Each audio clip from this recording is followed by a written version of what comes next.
Καλησπέρα, είμαστε στο mall, σήμερα είναι Σάββατο και θα δείξουμε πόσο γρήγορο είναι το Windows Phone. Θα τρέξουμε μια σειρά από δοκιμασίες και ελπίζουμε να σας εντυπωσιάσουμε. 1, 2, 3 πάμε. 1, 2, 3. 1, 2, 3. Τώρα θα πω 3. 3. 1, Μέχρι να δώσω λίγο. 3. Οκ. 1, 2, 3.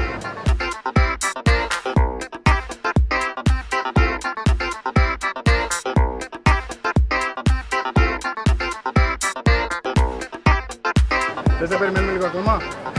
Δεν θέλω να σας αγχώσω, αλλά εγώ τελείωσα. Τελείωσες? Το κάνεις. Εγώ το έκανα. Τέλειωσα. Τελείωσα. Οκ, παιδί.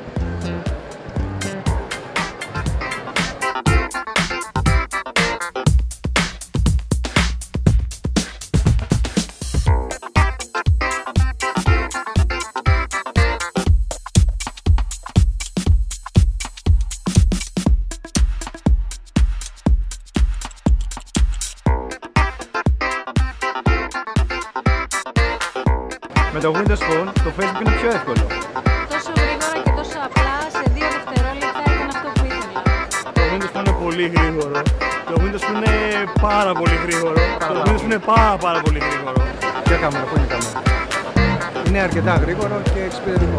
Έτσι, χρήσιμο σήμερα. Το Windows Phone είναι τόσο γρήγορο που δεν μπορώ να το πιστέψω. Η επόμενη συσκευή μου θα είναι σίγουρα Windows Phone. Windows Phone πραγματικά τα σπάει και θα είναι σίγουρα το επόμενο τηλέφωνο μου.